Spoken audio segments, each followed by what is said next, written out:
Muy buenas, mi nombre es David García, mi grupo también está conformado por Carlos Molina, Jean-Paul Reales y Bernardo Álvarez. El día de hoy les hablaremos un poco acerca de las funciones de gestión de memoria dinámica en el HIP. Bueno, la memoria dinámica en el HIP básicamente es aquella que se utiliza para almacenar los datos que se crean en el medio de la ejecución de un programa. Por lo general, este tipo de datos puede llegar a ser casi que la totalidad de los datos de ese mismo programa.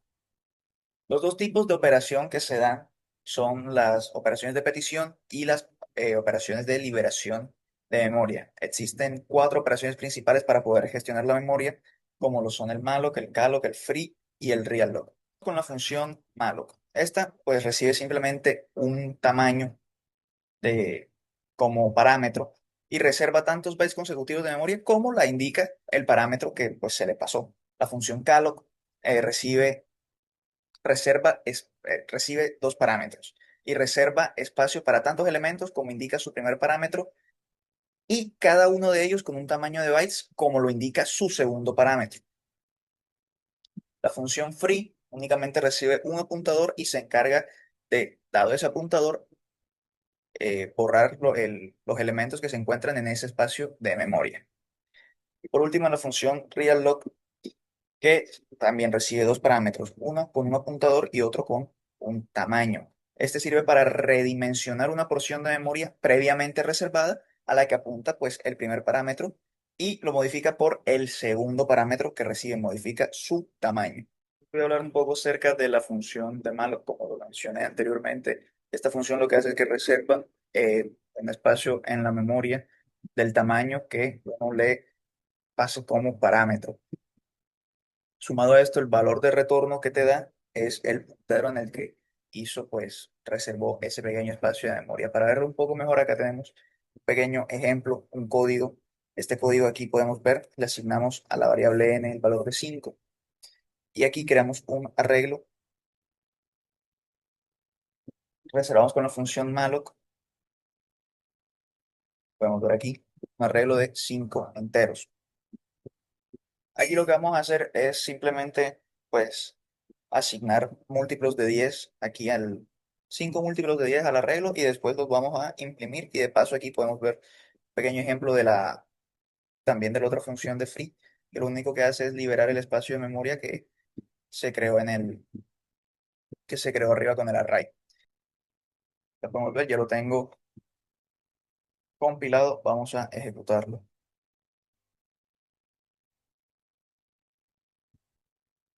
Podemos ver aquí los valores del array, lo que hace son 10, 20, 30, 40, 50, simplemente son los primeros 5 múltiplos de 10, como un pequeño ejemplo, pues para poder demostrar un poquito de el funcionamiento de esta función. Esta es una de las funciones más básicas y más adelante se les mostrará, pues, cómo funcionan las demás.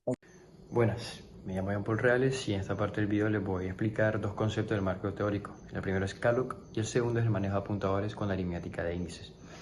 En este video pues le vamos a definir brevemente dos conceptos y unos ejemplos ejecutados en Linux. Cabe recalcar que lamentablemente mi computador no presenta cámara, por ende me va a tocar mostrarle el código y la definición de manera manual. Primeramente comencemos con el concepto de calloc.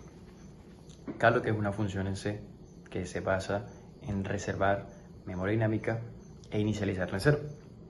Este tipo de función es muy importante para evitar o inicializar un arreglo sin basura inicial, en contraposición a malloc, la función malloc, la cual esta no verifica este tipo de que no haya basura inicial y que esté inicializada en cero.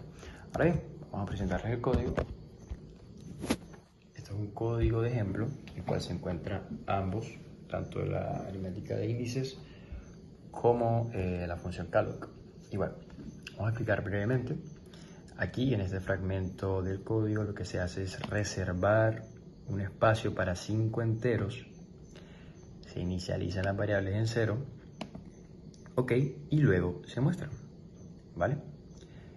Vamos a mostrarles brevemente esto ejecutado aquí en WSL. Primero que nada, ejecutamos el código. Y aquí están los dos ejemplos, sin embargo, vamos a enfocarnos en esta parte de acá. Como se puede observar, se reservaron 5 espacios, 5 números enteros, y se puede ver cómo estos están inicializados en cero. Aquí lo que se está haciendo es mostrar el array y como este no hubo una escritura, pues simplemente se está mostrando cómo se inicializa en cero. Por ende, la función de calloc fue ejecutada de manera exitosa. Ahora bien, ahondando en el concepto del manejo de apuntadores con aritméticas de índices, vale, hay que recalcar que en C un apuntador es una variable que guarda un índice. Y si tienes un arreglo, gracias a esto, uno puede recorrer ese arreglo e ingresar a posiciones en específico.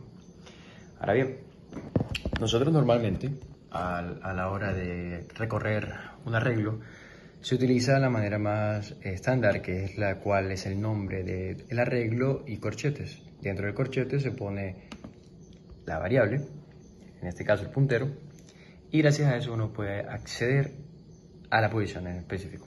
Ahora bien, por cuestiones de tiempo, agilizando un poquito más, esto es un ejemplo el cual se utiliza el manejo de aritmética de índices que se caracteriza por el asterisco PTR, y aquí estamos utilizando tanto el manejo de arreglos normalmente como el manejo de aritmética de índices. Como se puede observar, si nosotros ejecutamos el código de nuevo, se nos presenta de que ambos fueron recorridos de la misma manera.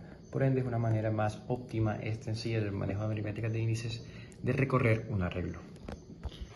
Entonces, en ese caso, se puede observar y se puede definir y mostrar ejemplos tanto de calloc como el manejo de apuntadores con aritmética de índices. Hola, soy Bernardo Álvarez y el día de hoy les voy a hablar sobre cómo usar punteros en C para navegar los diferentes espacios de memoria y sobre cómo liberar memoria con la función free.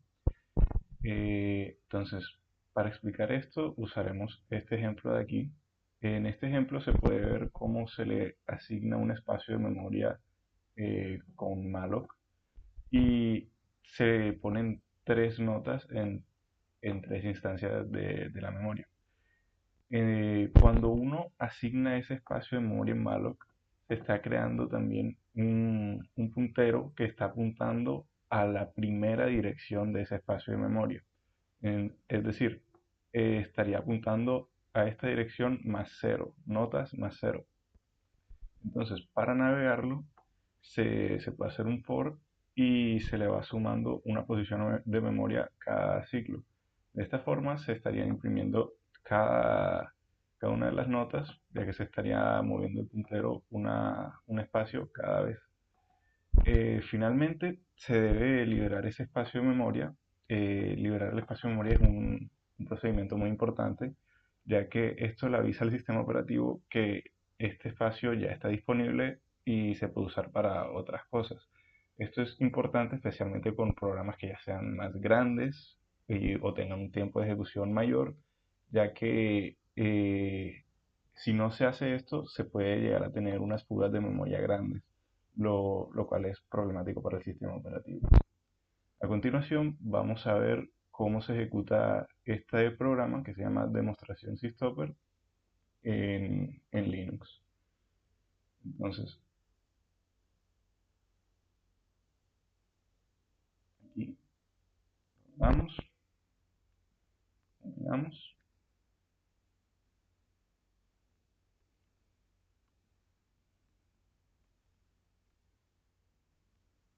y lo corremos. Y como se puede ver, eh, imprime ahí las tres notas y porque el puntero fue por cada una de las instancias. Continuando con la sustentación del marco teórico, vamos a hablar sobre la función pipe en C y cómo podemos usarla para la comunicación entre distintos procesos. También veremos las funciones write, read y close que se utilizan para trabajar con distintos pipes y ejecutaremos un ejemplo práctico en Linux para entender cómo funciona todo esto. Primero vamos a explicar qué es un pipe. Un pipe es un mecanismo de comunicación entre distintos procesos que nos permite que un proceso escriba datos en un extremo del pipe y otro proceso lea esos datos desde el otro extremo del pipe. La función pipe toma un array de dos elementos que servirá para guardar los descriptores del archivo. Uno de esos descriptores se utiliza para leer y el otro de esos descriptores se utiliza para escribir. Ahora vamos a hablar de las tres funciones principales que podemos utilizar a la hora de trabajar con un pipe, que como mencioné anteriormente son write, read y close. Primero tenemos la función write. Esta función se utiliza para escribir datos en el pipe desde el proceso que tiene el descriptor de escritura. Tenemos también la función read. Esta función se utiliza para leer los datos desde el pipe en el proceso que tiene el descriptor de lectura. Y por último tenemos la función close, que se utiliza para cerrar un descriptor de archivo, ya sea de lectura o de escritura. Después de utilizar una función read o write, debemos cerrar el pipe con close. Muy bien, ahora que tenemos una mejor comprensión de cómo funcionan los pipes, veamos un ejemplo práctico de cómo utilizar las funciones pipe, write, read y close en Linux. Para eso vamos a utilizar un programa en C donde un proceso hijo escribirá un mensaje en un pipe y el proceso padre lo leerá, que es el código que tenemos acá en pantalla. Primero lo que hacemos es utilizar la función pipe para crear un pipe. Luego el proceso hijo escribirá un mensaje en el pipe usando la función write. Y el proceso padre leerá este mensaje utilizando la función read. Al final, ambos procesos cierran sus respectivos descriptores de archivo con la función close. Finalmente vamos a ejecutar este programa en Linux. Al ejecutar el programa deberíamos ver la salida del mensaje recibido por el proceso padre, que es este que está aquí subrayado. Muy bien, entonces primero lo que hacemos es compilarlo y al ejecutar deberíamos recibir el mensaje enviado por el hijo. Funciona correctamente. Tenemos el mensaje que envió el hijo al padre. Muchas gracias por su atención.